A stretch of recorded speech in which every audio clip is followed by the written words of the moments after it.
Libya نے سہارا desert کے اندر دنیا کی سب سے بڑی ریور بنائی تو بنائی کیسے؟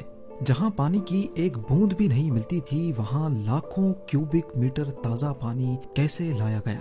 اس پروجیکٹ کو 8th wonder of the world کا نام بھی دیا گیا تھا، لیکن پھر ایسا کیا ہوا جو آج اس کے بارے میں کوئی ڈسکس بھی نہیں کرنا چاہتا؟ زیم ٹی وی کی ویڈیوز میں ایک بار پھر سے خوش آمدید۔ ناظرین، نیچر نے پوری دنیا کو بے پناہ ریسورسز سے نوازا ہے، لیکن اس میں کوئی شک نہیں کہ یہ ریسورسز ایکولی ڈسٹریبیوٹ نہیں کیے گئے۔ پانی کی بات کی جائے تو بے شک دنیا کا 75% حصہ پانی ہے، لیکن یہ ہم استعمال نہیں کر سکتے۔ اس میں سے جو پانی استعمال کے قابل ہے یعنی فریش واٹر، وہ صرف 3% ہے۔ اس 3% میں سے بھی 2.5% گلیشیئرز، ایٹماسفیئر اور زمین کے اندر ہے، یعنی ہمارے استعمال کے قابل جو پانی پیچھے بچتا ہے وہ ہے صرف اور صرف 0.5%، اور یہ 0.5% پانی بھی دنیا میں ایکولی ڈسٹریبیوٹ نہیں ہے۔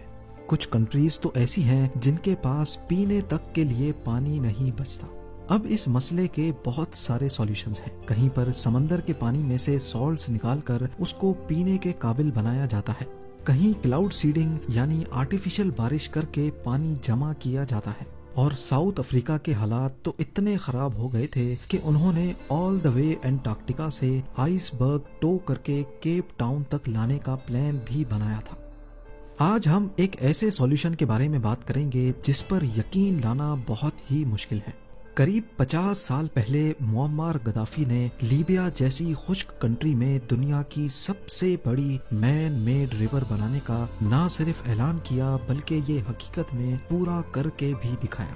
لیبیا جس کو سیٹلائٹ میپ پہ بھی دیکھا جائے تو کہیں ہریالی کا ایک ڈاٹ بھی نظر نہیں آتا، جہاں بارش اتنی نایاب ہے کہ لوگ کئی سالوں تک بارش نہیں دیکھ پاتے۔ اس سچویشن میں لیبیا نے آخر یہ سب کیسے ممکن کر دکھایا؟ لیبیا کا 99% ایریا ریگستان سے بھرا ہوا ہے۔ یہاں پڑنے والی گرمی کا اندازہ تو آپ لگا ہی چکے ہوں گے۔ یہ گرمی اتنی شدید ہوتی ہے کہ اوپن ایئر میں پڑا پانی بھی فوراً ایوپریٹ ہو جاتا ہے، اور لگے ہاتھ لیبیا کے کئی حصوں میں 10 سالوں تک بارش کا نام و نشان بھی نہیں ہوتا۔ کروڈ آئل کے حساب سے لیبیا کے پاس یونائٹڈ اسٹیٹ سے بھی زیادہ آئل ریزروز ہیں، لیکن فریش واٹر کے معاملے میں یہاں ایک بھی نیچرل ریور نہیں ہے۔ 1950s میں جب لیبیا میں آئل ڈھونڈا جا رہا تھا تو یہاں آئل کے ساتھ ساتھ ایک بہت ہی نایاب خزانہ بھی ملا۔ جی ہاں، اور یہ خزانہ تھا پانی کا۔ سہارا جہاں لوگ پانی کو ترستے ہیں، اس کے نیچے 1.5 lakh cubic kilometre fresh water کسی خزانے سے کم نہیں تھا۔ یہ ایک طرح کا فاسل واٹر ہوتا ہے جس کو نوبین سینڈ سٹون ایکویفر کہا جاتا ہے۔ اندازہ لگایا جائے تو سہارا کے نیچے سے ملنے والا پانی اتنا زیادہ ہے کہ ہماری پوری دنیا اگر اس کو 40 سالوں تک بھی استعمال کرے پھر بھی وہ ختم نہیں ہوگا۔ اور سونے پہ سہاگا نیوبین واٹر سہارا کے ایسٹ میں پایا جاتا ہے، خاص طور پر جہاں آج لیبیا موجود ہے۔ اس وقت کے لیبین ڈکٹیٹر معمر گدافی یہ اپرچونٹی کسی بھی صورت مس نہیں کرنا چاہتے تھے۔ ان کا آئیڈیا تھا کہ کسی بھی طرح سے اگر یہ پانی نکال کر اس کو لیبیا کی تمام سٹیز تک پہنچا دیا جائے تو یہ لیبیا اور سہارا کی ہسٹری میں ایک بہت بڑا کارنامہ ہوگا۔ یہ پلان بنانا جتنا آسان تھا اتنا ہی کمپلیکیٹڈ اس کو انجام تک پہنچانا تھا، کیونکہ انیشیل ریسرچ سے معلوم پڑا کہ نیوبین واٹر لیبیا کے ساؤتھ میں پایا جاتا ہے، اور یہاں کی میجر سٹیز لیبیا کے نارتھ یعنی میڈیٹرینین کوسٹ پہ پائی جاتی ہیں۔ یہ فاصلہ ہرگز کم نہیں تھا، خاص طور پر ایک آرٹیفیشل ریور بنانے کے لیے۔ ایسٹیمیٹ لگوایا گیا تو معلوم پڑا کہ ہر سٹی تک پانی پہنچانے کے لیے ان کو 2820 کلومیٹرز لمبی ریور کھودنی پڑے گی۔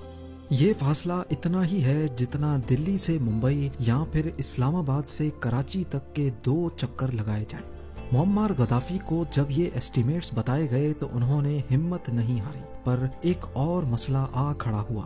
سہارا کی کڑکتی گرمی میں جہاں پانی فوراً ایوپریٹ ہو جاتا ہے، وہاں اتنی لمبی اوپن ایئر ریور کا مطلب تھا کہ شہروں تک پہنچنے سے پہلے ہی آدھے سے زیادہ پانی بھاپ بن کر اڑ جائے گا۔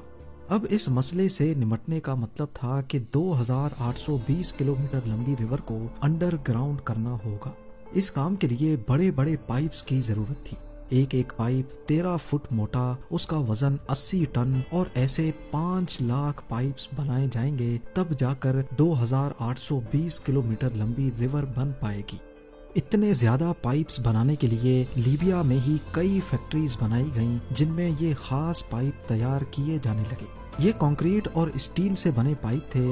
ایک ایک پائپ میں 8 کلومیٹر اسٹیل وائرز استعمال کی گئی تھی، یعنی اگر سارے پائپس میں یوز ہونے والی اسٹیل وائرز کو سیدھا بچھا دیا جائے تو وہ ارتھ کے گرد 100 مرتبہ چکر لگا سکتی ہیں۔ ہم بات کر رہے ہیں 1980s کی، جب ماس لیول پہ پائپس بننے کا کام اسٹارٹ ہو چکا تھا۔ یہ پائپس کنسٹرکشن سائٹ پر بڑے بڑے ٹرکس میں لوڈ ہو کر پہنچائے جانے تھے، لیکن مسئلہ یہ تھا کہ اس وقت لیبیا میں کوئی روڈ نیٹ ورک بھی نہیں تھا، لہٰذا ساؤتھ کورین کمپنی کو بلوایا گیا اور فیز 1 میں 3200 کلومیٹر لمبی روڈ بنوائی گئی۔ اس کے بعد کھدائی کا کام اسٹارٹ کیا گیا، کیونکہ پائپس کو زمین کے 20 فٹ اندر تک جانا تھا۔ اس پورے پروجیکٹ میں قریب 3 ارب کیوبک فیٹ ریت اور پتھر کھودے گئے تھے۔ یہاں تک جتنا بھی کام ہوا تھا وہ اس میگا پروجیکٹ کا فیز 1 تھا، جس میں 5 ارب ڈالرز خرچ کیے گئے۔ اس کے بعد 1989 میں فیز 2 پہ کام شروع کیا گیا۔ اس میں سب سے پہلے پانی کے پائپس کو ٹریپولی تک بچھانا تھا، جو کہ لیبیا کا کیپٹل اور یہاں کی سب سے بڑی سٹی ہے۔ اس کام کے لیے جبل حسونہ میں 2 جگہوں پر ویلز کھودی گئیں اور قریب 200 میٹر کی گہرائی سے پانی پمپ کیا گیا۔ یہاں سے پائپس کو آل دا وے ٹریپولی تک بچھایا گیا، جو کہ 700 کلومیٹر لمبی لائن تھی۔ اسٹیج 3 میں کفرا کے مقام پر ویلز کھودی گئیں اور وہاں سے پائپس بچھا کر بنگازی تک لائے گئے، جو لیبیا کی دوسرے نمبر پر بڑی سٹی ہے۔ یہ فاصلہ 1000 کلومیٹر لمبا تھا۔ اس کے بعد اگلی اسٹیج میں ان دونوں نیٹ ورکس کو آپس میں جوڑا جانا تھا۔ لیبیا کے great man made river project میں 5 بڑے بڑے ریزروائرز بھی بنائے گئے تھے۔ یہ ریزروائرز ایکسیس پانی کو اسٹور کرنے کا کام کرتے تھے۔ ان ریزروائرز کا ڈایا میٹر 1 کلومیٹر رکھا گیا ہے، جو آج بھی قائم و دائم ہے۔ Guinness book of world record کے مطابق لیبیا کا یہ پروجیکٹ دنیا کی سب سے بڑی مین میڈ ریور کے ساتھ ساتھ دنیا کا سب سے بڑا اریگیشن سسٹم بھی ہے۔ اس پروجیکٹ کے ذریعے زمین سے نکلنے والا پانی نہ صرف لیبیا کے 6.7 ملین لوگوں کے پینے میں استعمال ہوتا ہے، بلکہ اس کا 70% حصہ ایگریکلچر اور انڈسٹریل ریکوائرمنٹ کو بھی پورا کرتا ہے۔ اسی پروجیکٹ کی وجہ سے لیبیا کے نارتھ اور ویسٹ میں گرین لینڈز میں اضافہ کیا گیا تھا۔ اب ظاہر ہے اتنا بڑا میگا پروجیکٹ بننے میں خرچہ بھی ٹھیک ٹھاک ہوا ہوگا۔ مختلف ڈیٹا کے حساب سے اس پروجیکٹ میں 25 بلین ڈالر سے بھی زیادہ کا خرچہ ہوا۔ اور سب سے حیرت کی بات یہ ہے کہ لیبیا نے پہلے 3 فیزز کو وقت پہ کمپلیٹ کیا، وہ بھی بغیر کسی اور ملک کی فائنینشیل سپورٹ کے۔ البتہ یونیسکو کی ایک ٹیم نے اس پروجیکٹ پہ کام کرنے والے انجینئرز اور ورکرز کو ٹریننگ ضرور دی تھی۔ کچھ ایکسپرٹس کا کہنا ہے کہ نیوبین سینڈ سٹون ایکویفر کا پانی اگلے کم از کم 100 سالوں تک استعمال کیا جا سکتا ہے۔ اس کے برعکس اگر لیبیا ڈی سیلینیشن کر کے فریش واٹر بناتا تو اس میں 10 گنا زیادہ کاسٹ لگتی۔ لیبیا کی مین میڈ ریور کے چرچے پوری دنیا میں چھا چکے تھے۔ ہر نیوز ایجنسی صرف اسی پروجیکٹ پہ خبریں دے رہی تھی، لیکن برا وقت کبھی بتا کر نہیں آتا۔ 22 جولائی 2011 کو لیبیا میں سول وار اسٹارٹ ہو گئی۔ معمر غدافی کو مار دیا گیا اور نیٹو کی ایک ایئر اسٹرائک میں فیز 4 اور 5 کے لیے بنائے جانے والے پائپس کی فیکٹری کو تباہ کر دیا گیا، اور اس پوائنٹ پر پروجیکٹ کی کنسٹرکشن کا کام روک دیا گیا۔ 2014 سے 2020 تک ہونے والی سیکنڈ سول وار کے دوران پورے انفراسٹرکچر کو نظر انداز کر دیا گیا۔ پائپس کی مینٹیننس اور ریپیئر پہ بالکل بھی دھیان نہیں دیا جاتا تھا، جس کی وجہ سے کئی بار پانی کی سپلائی ڈسٹرب رہی۔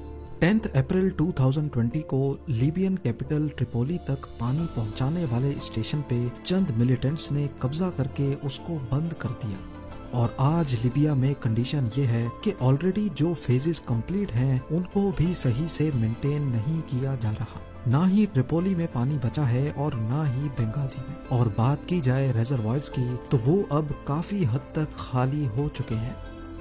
جہاں ایک دور میں پانی خوشحالی لے کر آیا تھا، وہی لیبیا آج ایک بار پھر سے بدترین واٹر شارٹیج کا سامنا کرنے پر مجبور ہے۔